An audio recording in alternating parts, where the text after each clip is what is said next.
Betsy Arakawa, wife of Gene Hackman, was not supposed to use her phone on February 12th. Initial reports confirmed that she passed away on February 11th, but phone records indicate something else. A call, contradicting the theory, showed up as a missed call. Who answered it? Authorities now admit that the timeline of her death has been completely disrupted, making all previous theories hard to comprehend.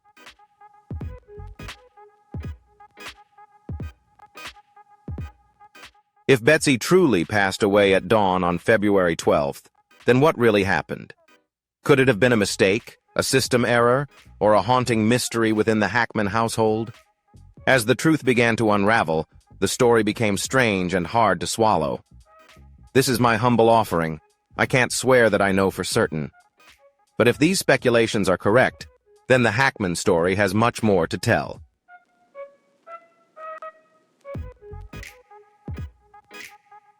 If you're curious about the passing of Gene Hackman and Betsy Arakawa and the mysteries behind their deaths, don't forget to hit like, share this video, and leave a comment below to let everyone know. Be sure to subscribe to the channel so you don't miss out on any fascinating videos. Now let's dive into the mystery and solve these questions together.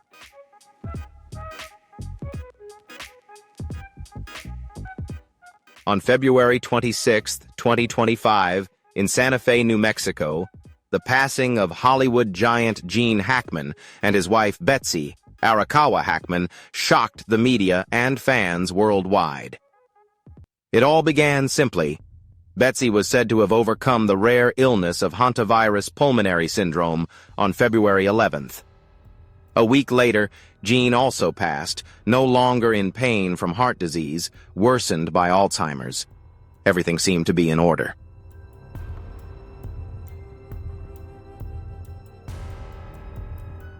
Then, the bombshell from the Santa Fe sheriff hit. On February 12th, after Betsy was presumed to have passed, her phone dialed Cloudberry Health 3 times. Strangely, later that afternoon, Cloudberry called back but received no response. If Betsy had passed on February 11th, then who made those morning calls? More urgently, who was supposed to answer that call later in the afternoon? The mobile phone records don't lie. The sheriff's official statement confirmed that Betsy's phone had dialed Cloudberry Health 3 times that morning. This was an unsolvable twist. How could someone who had passed still be making calls? It got even more unsettling when Cloudberry Health called her back that afternoon and received no answer.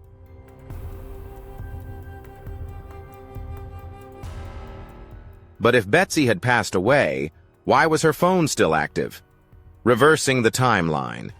If her health records linked her passing to the 11th of February, why was there a call on the 12th? Was there a slip in the medical data? Or did someone else use her phone after a solitary call leaked? Dr. Josiah Child, head of Cloudberry Health, spoke to the Daily Mail with astonishment.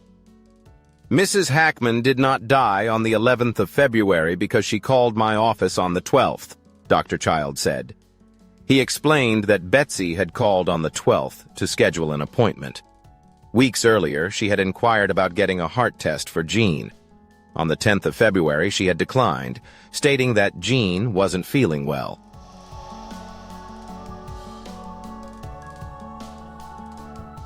On the morning of the 12th, she scheduled an appointment with a new doctor.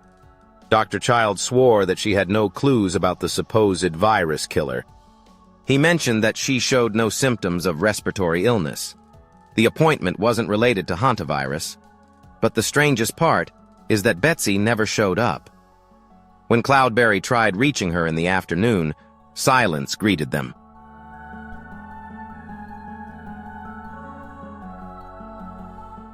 This raises major questions. If Betsy was alive that morning, why did she miss the clinic if she was supposed to have arrived on February 11th as stated? Who made the call on February 12th? The calls demand answers, the actual timeline of her disappearance. If Betsy was awake on February 12th, the funeral marking her passing contradicts the first forensic conclusions. What did she say? What happened between Betsy and Cloudberry?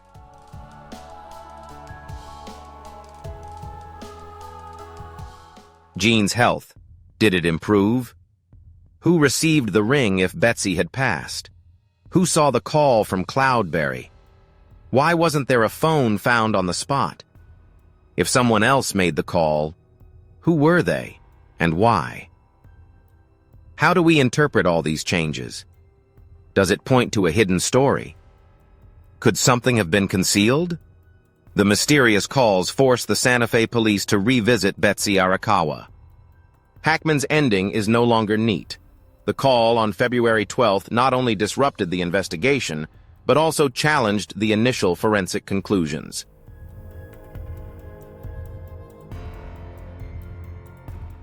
If Betsy passed away on February 11th, then why did her phone ring the following day? The sheriff's team committed to re-examining the phone records and timeline. But with these clashes, the case is becoming more complicated than ever. A statement from Santa Fe's sheriff left America stunned. Betsy Arakawa Hackman did not pass away on February 11th as originally stated.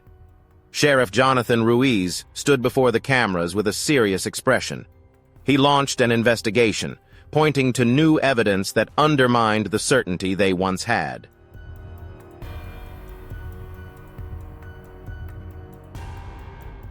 We have compelling evidence that Mrs. Hackman was still alive on the morning of February 12th. This means we must reconsider the entire timeline surrounding her death. The media remains silent. That lone statement shattered what people had believed to be the truth. Betsy did not pass away on February 11th. So what happened to prompt this shift? Dr. Josiah Child, head of Cloudberry Health, is tied to the strange call from Betsy on February 12th. Just days before reports confirmed Betsy's death on February 11th, Dr. Child was confused. Why did he hear her voice the following morning?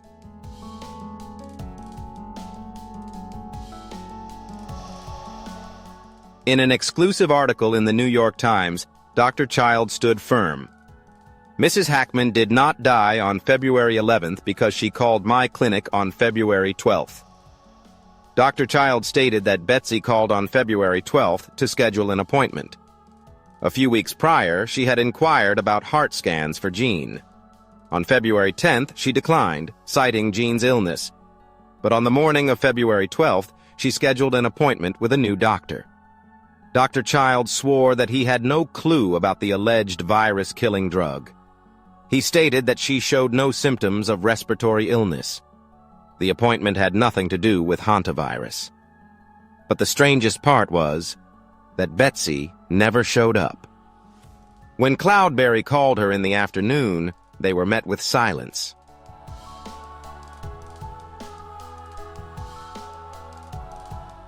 This raises big questions. If Betsy was alive that morning, why did she miss the appointment if she had been scheduled for the 11th, as stated? Who made the calls on the 12th? The calls demand answers. The actual timeline is unclear. If Betsy was awake on February 12th, why did her funeral occur afterward? The first forensic examination was incorrect. What did she say? And what really happened between Betsy and Cloudberry?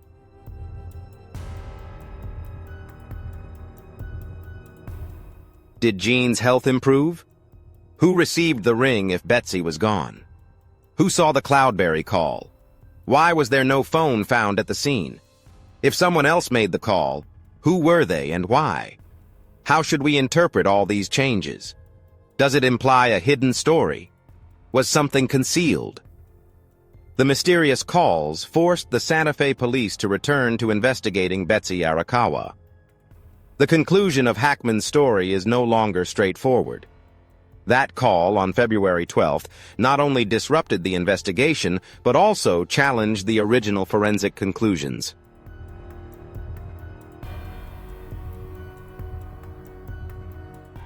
If Betsy had passed away on February 11th, then why did her phone ring the following day?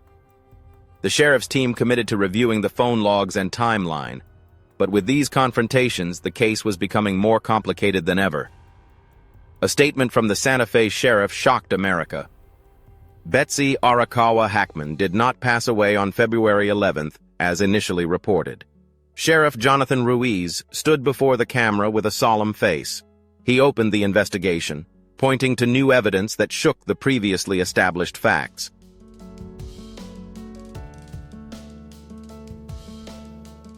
It began not as a mere decline in health, but as a mystery begging to be solved.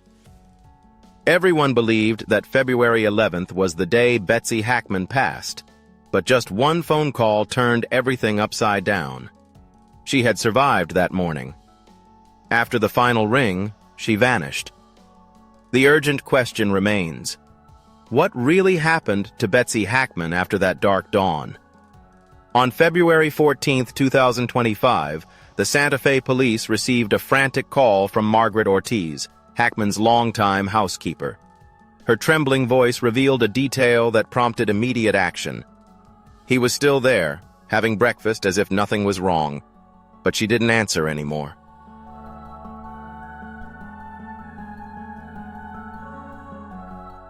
The police arrived to find Gene Hackman, the famous star, sitting quietly drinking tea, staring out the window in a daze. Nearby, in the master bedroom, Betsy Hackman's body lay undisturbed for an undetermined amount of time. The real shock came next. How could Gene Hackman live in the same house with his wife for several days without knowing that she had passed? Was he oblivious, or had he somehow suppressed the realization after Betsy discovered it? The initial forensic report indicated that she had passed at least 7 days before. Gene had been living with her without even knowing.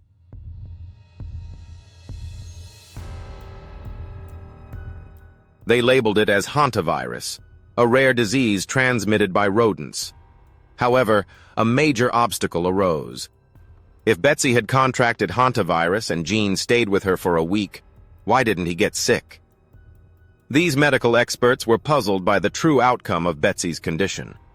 Hantavirus spreads through the air, and given Gene's age and frailty, he should have been at risk, yet he remained unaffected. Forensic expert Dr. Caroline Vega suggested that Gene's developing Alzheimer's disease might have concealed Betsy's passing. Insider sources noted that Gene's memory had been fading recently, even though he had some coherent conversations. Medical records indicate that Alzheimer's could impair the awareness of major changes, such as the loss of a spouse.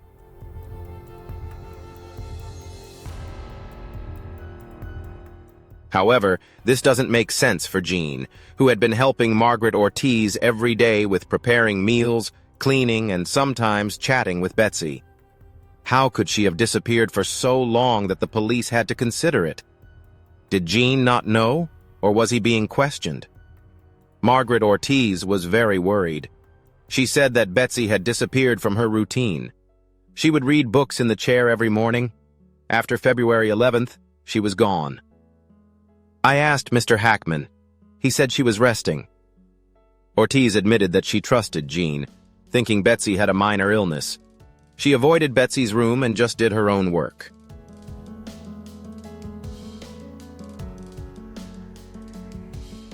Then a sense of fear crept in.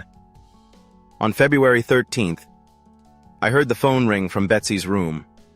She connected it to the missed call on February 12th from Cloudberry Health at 3:46 p.m., according to police data. But when I approached the door, the sound stopped. Then Gene appeared behind her. He touched my shoulder and said, "Leave her alone. She's resting." That froze Ortiz. His look, it wasn't him. He seemed scared.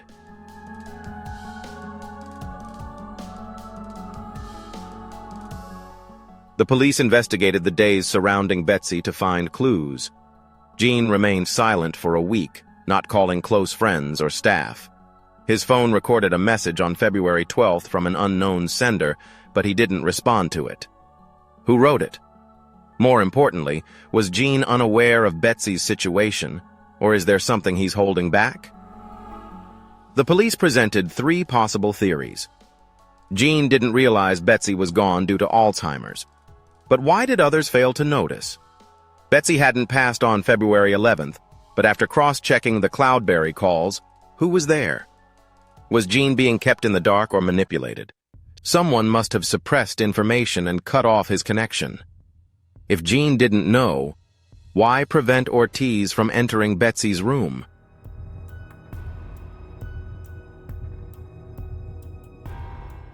The person who sent the unanswered message.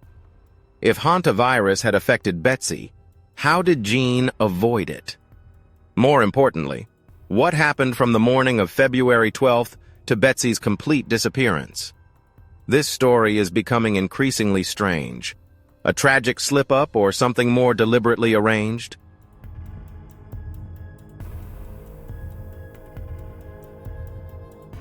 At 3:46 p.m. on February 12th, Cloudberry Health called Betsy Hackman's phone. The strange change. She had been marked as missing since February 11th. Sheriff Raymond Keller was confused. Network logs showed that her phone didn't just receive calls, it had lit up multiple times from February 11 to February 13. A deceased person can't operate their phone. Who was doing it? The police searched Hackman's residence and found Betsy's phone beside her bed. All activity appeared untouched. However, location data showed that the phone had been moving. From the night of February 11th to the early morning of February 12th, it shifted twice inside the house. The first time was at 4:17 a.m. on the 12th, when it was active in the living room, near Gene's light. At 2:52 p.m., it lit up in the bedroom.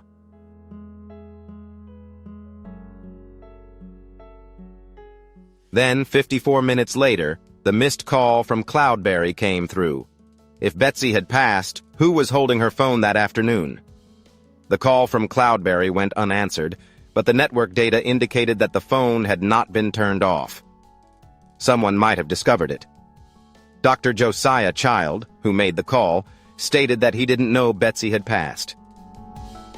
She came to Cloudberry Health that morning to schedule an appointment. I called to lock the phone. This raised questions for the police. If Betsy had passed on February 11th, how could she have made that call?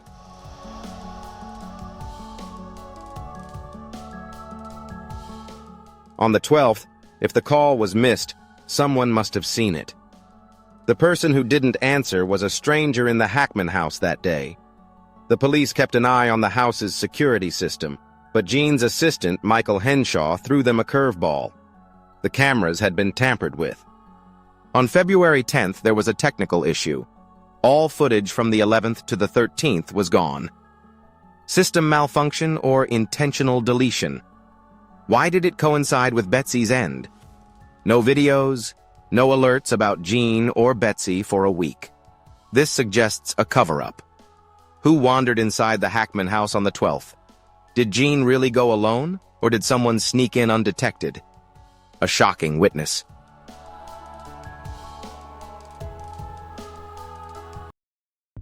Ellen Wexler, who lives across from the Hackman house, stepped forward. On the morning of February 12th, she noticed a car parked out front. It was a black SUV. No one came or went, but it stayed there for over an hour. Footage from Easy Neighbor confirmed it. An SUV was parked at 10:35 a.m. on February 12th. A check found no trace. The SUV appeared and then faded away, leaving no sign behind. If you find this story interesting, leave a comment with the number 1, and if not, leave a comment with the number 0. Now, let's continue the story together.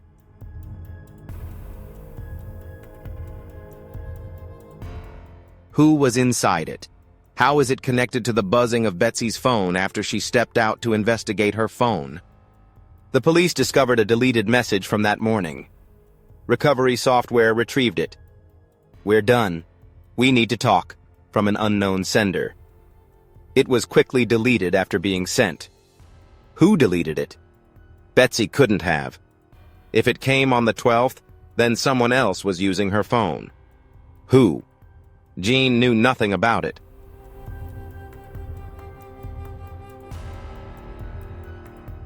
Whoever touched Betsy's phone that day was there. The more this unravels, the less it seems like a straightforward loss. If Betsy passed on February 11th, who was operating her phone on the 12th? If she was alive to call Cloudberry that morning, what happened afterward? Who drove that phantom SUV? "We're done. We need to talk." What's behind that? A lost soul unable to call? So who hid the checks on Betsy Hackman's calls? The police were left stunned.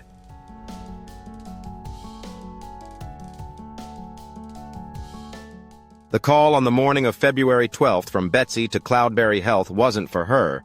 It was for Gene Hackman. Dr. Josiah Child, who answered the call, told the police she wanted to schedule a heart test for Gene. "Sticks with me?" she had asked earlier. Child's statement reshaped the perspective of the case. Betsy wasn't just concerned about Gene's health. She might have sensed something was wrong. That call on February 12th wasn't the first time she called Cloudberry. Gene's health records show that Betsy had scheduled an appointment for him earlier, on January 29th.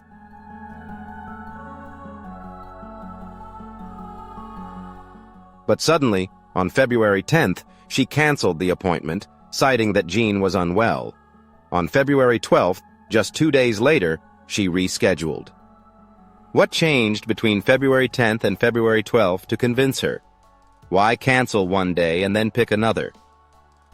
The reason Betsy canceled on February 10th was because Gene was sick, but Maria Esteban, the housekeeper present on February 9th and 10th, saw differently.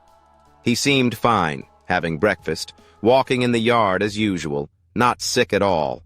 I can tell. If Gene wasn't sick, why did Betsy use that excuse?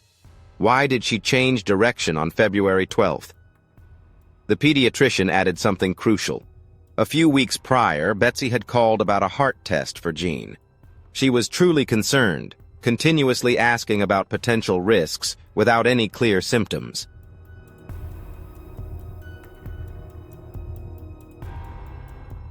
Betsy had checked Gene's heart before, but why on February 12th did she uncover an issue with Gene's condition? Or something even worse? It wasn't just his health. It was a secret digging deeper. The police knew that Betsy's Cloudberry call on February 12th had ended abruptly. The call log recorded a 4-minute, 32-second call before it was cut off. Dr. Child stated, "I was going over the test details when she said, 'I have to go now,' and hung up." There was no further questioning. Why did Betsy cut the conversation short?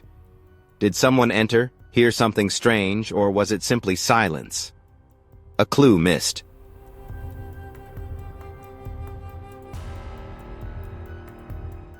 The police continued their search and found a prescription receipt from Santa Fe in Betsy's bag.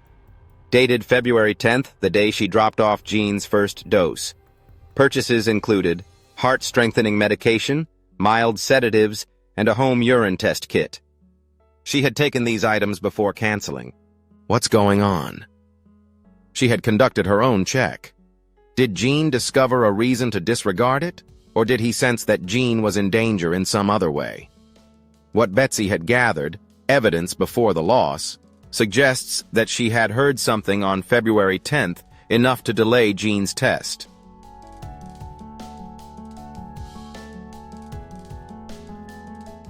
On February 12th, she reversed her schedule. 3 shots. She noticed a major red flag about Gene's health. She wanted proof. Did she happen to uncover something darker? Perhaps not related to Gene. Someone forced her to cancel the February 10th appointment, but she fought back on February 12th. Still, Betsy never showed up. It wasn't a coincidence. Why cancel February 10th and reschedule for the 12th? What had Betsy uncovered about Gene or herself before leaving? Why did the call abruptly end? Was she being monitored or cut off at the most critical moment? Someone might have anticipated that she would miss the spot. An unsolved puzzle. Betsy Hackman set up a health check, but instead of seeing the doctor, she slipped into a strange darkness. The case continues to raise oddities. If the police instinctively feel this isn't a typical case, Betsy must have had intelligence, and someone locked that information away.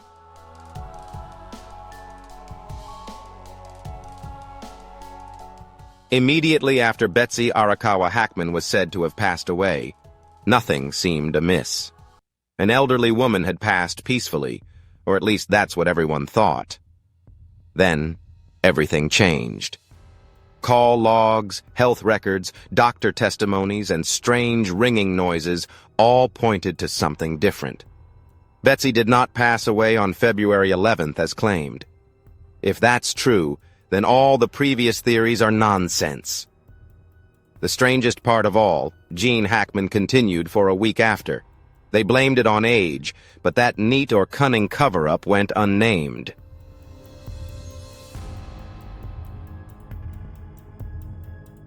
Sheriff Nathan Caldwell shook things up with his statement.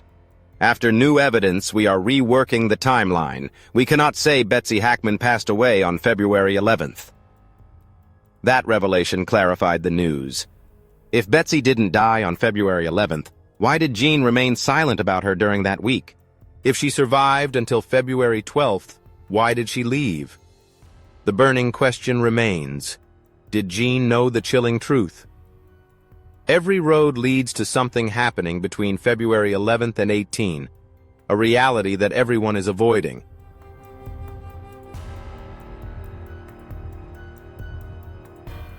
Gene Hackman passed away a week after Betsy. They said his body was frail, but digging deeper revealed oddities. Gene's autopsy report overlooked a definitive cause. No signs of major illness, no signs of a heart attack or stroke. There was nothing indicating he had been on the verge before. He simply stopped. A sudden stroke of luck, or a mystery being covered up. What had Gene kept before he left? A few noticed, Gene remained silent about Betsy's loss throughout that week. No calls from friends, no swift gestures of remembrance, no whispers from the press.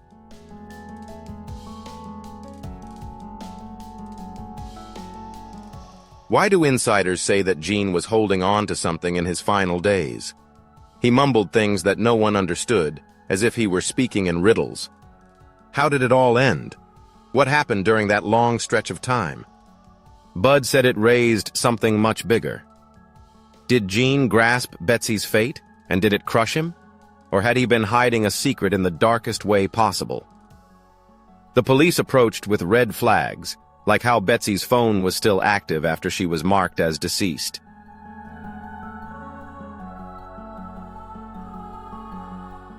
The unanswered bell from Cloudberry on the afternoon of February 12th. Dr. Child swore that Betsy survived past February 11th, Gene's ambiguous passing shortly after. It should have triggered a wider investigation. Instead, it was quickly silenced. The coroner's report closed. No clear calls, no autopsy. The case files sealed from the media.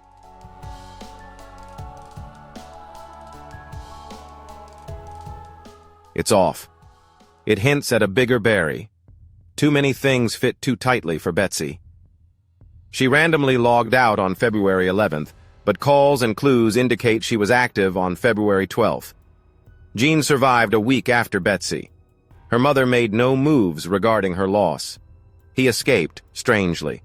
No cause was identified. Exactly 7 days. The police changed the timeline but avoided a full answer. The records were quickly scanned. No loose ends to grasp. This isn't just a coincidence. It's a story left untold.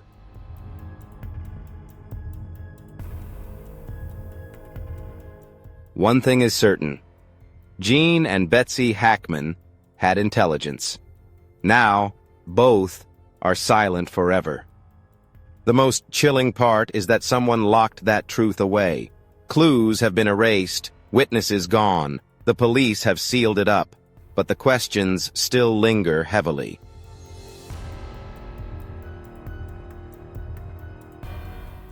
The story of Gene and Betsy Hackman ends in silence.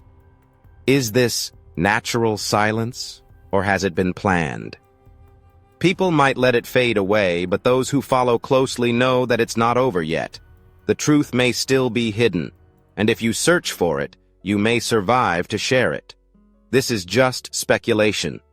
A story woven from the strange parts of Gene and Betsy Hackman's tale.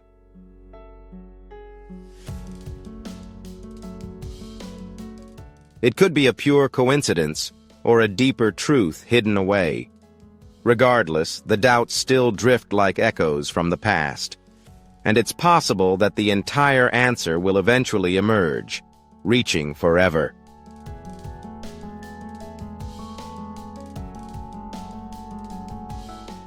If you find this story interesting and want to learn more, don't forget to hit share this video so everyone can know about it, and leave a comment below to let us know your thoughts. Be sure to subscribe to the channel so you won't miss out on the exciting updates next. See you in the next videos.